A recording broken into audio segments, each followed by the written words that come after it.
Bonjour à tous, on se retrouve aujourd'hui pour la lettre 41, qui est donc la dernière lettre du livre 4.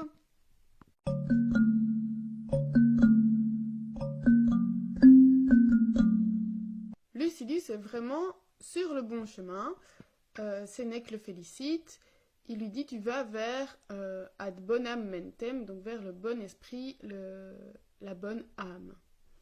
Il dit c'est pas quelque chose que tu dois souhaiter, donc optare, mais pourquoi? Parce que tu peux l'obtenir de toi-même. Donc c'est pas quelque chose qui va peut-être arriver. Si tu fais ce qu'il faut, tu pourras l'obtenir et cela vient de toi. Et il dit ça ne sert à rien d'aller chuchoter à l'oreille d'une statue d'un dieu, car en fait Dieu est partout. Alors en latin il dit prope est a te deus tecum est intus est. Donc Dieu est près de toi, avec toi et même à l'intérieur de toi. Sénèque nous dit qu'un esprit sacré réside à l'intérieur de nous. Et cet esprit sacré, c'est à la fois l'observateur et le gardien de ce qu'on fait de bien ou de mauvais. Mais ça, on l'avait déjà dit avec les exemples, hein, de prendre quelqu'un qui est sage et de l'utiliser comme gardien et comme ligne directrice. Donc ici, on parle de ce Dieu qui serait à l'intérieur de nous. Donc dans le cœur de chaque homme bon réside un Dieu. Alors quel est ce Dieu ou qui est ce Dieu? Ça, on ne le sait pas. Mais c'est ce qui va permettre de surmonter la fortune. Pour ne pas en douter, Sénèque dit que les merveilles de la nature, c'est-à-dire, alors il donne 3 exemples, un bois magnifique dans un lieu découvert, une grotte au milieu d'une montagne qui a l'air suspendue, les sources des grands fleuves, tout cela, en général, nous fait penser à une puissance divine. Ça ne peut pas être le hasard qui a assemblé ces choses magnifiques. Il dit qu'il en est de même pour un homme qui n'a pas peur du danger, qui voit les hommes de haut et qui voit les dieux à son niveau. Il dit que le pauvre corps, alors c'est corpusculus, ce petit corps, c'est assez péjoratif, hein, puisqu'on sait que le corps est juste considéré comme l'enveloppe nécessaire à l'âme. Donc ce pauvre corps qui contient cette âme-là qui est magnifique ne peut pas être le seul responsable de cette âme élevée. Il faut qu'il y ait quelque chose d'autre.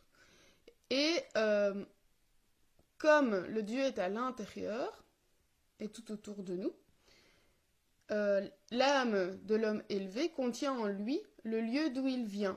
Alors, il donne comme exemple, en fait, les rayons du soleil viennent toucher la terre, réchauffer la terre, mais ils gardent un contact avec là d'où ils viennent.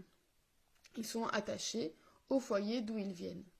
Et donc cette âme, l'âme superbe qu'on pourrait rencontrer, elle nous montre sur terre un aspect du divin, tout en restant attaché à son lieu d'origine.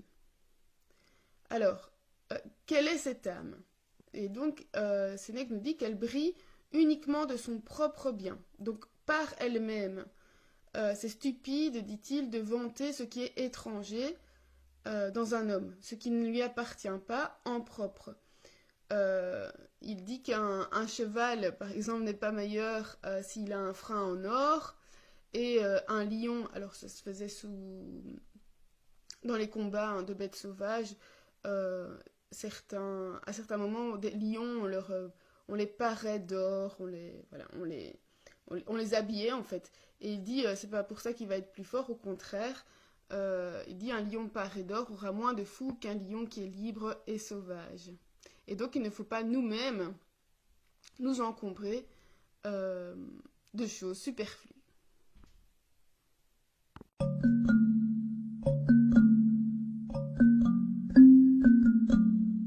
La phrase que j'ai retenue, c'est Nemo gloriari nisi duo debet.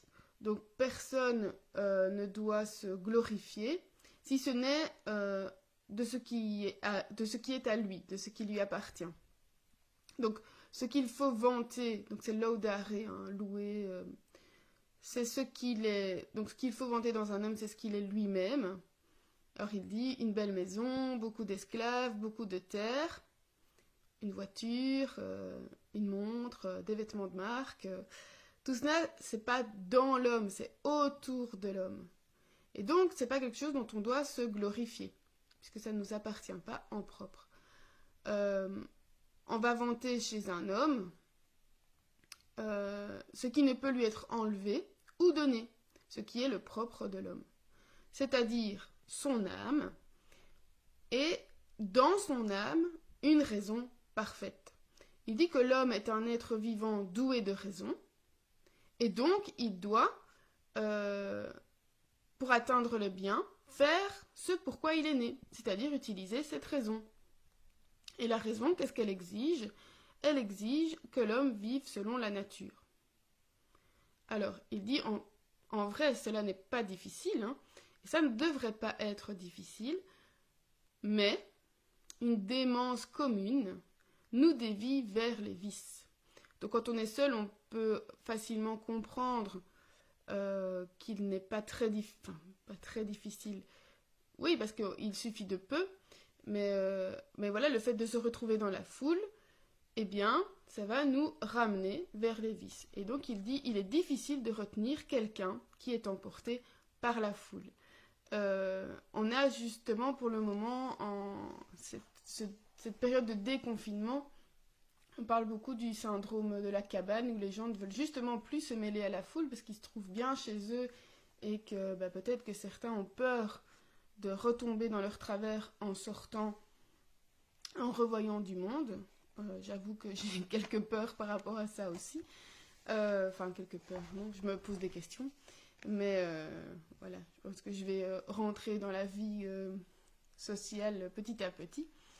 Mais voilà, c'est pas une raison. Est-ce qu'on doit vivre en ermite pour ça? Non, justement, les exercices stoïciens sont là pour nous préparer aussi. Si on peut éviter, Sénèque l'a déjà dit, si on peut éviter d'aller dans la foule, évitons. Mais si on ne peut pas l'éviter, préparons-nous. Alors, cette idée de ne se vanter, ou enfin en tout cas de louer ce qui n'appartient qu'à nous, en se débarrassant de tout le reste. Moi, c'est vraiment ce que je dis parfois à mes élèves en 6e, là, les grands. Je leur dis, pour savoir si t'es vraiment bien avec toi, mais voilà, tu vas te promener dans la nature tout seul. Tu te dis, alors, avec ce que j'ai en moi dans ma tête, est-ce que je me suffis, mais est-ce que je me plais? Est-ce que j'ai pas envie de me fuir? Est-ce que je n'accorde pas ma joie de vivre et mon bonheur à ce qui est ou matériel, ou par exemple, donc ça peut être matériel, hein, le fait d'avoir un nouveau téléphone, d'avoir, je sais pas, je parle pour les jeunes, mais c'est le cas, une nouvelle voiture pour les adultes, bref, ou d'être dans une relation, que ce soit une relation amicale ou une relation amoureuse.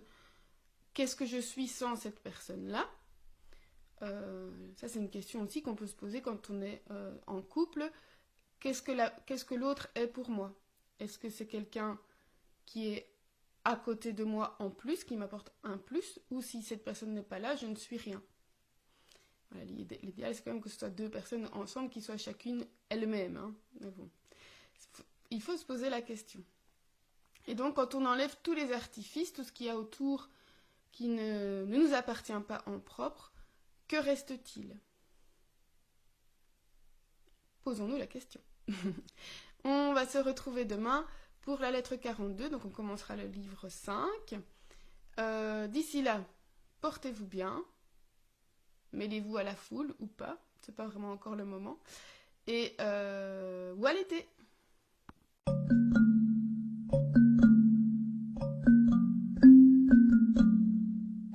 Petit bonus, si vous voulez en savoir plus sur cette notion de Dieu chez les stoïciens, je mettrai dans la description de la lettre du jour un lien vers un article sur le site Stoa Gallica que j'ai été lire, qui est très intéressant. Le site est tout est très intéressant dans le site, donc je vous invite à faire une visite là-bas.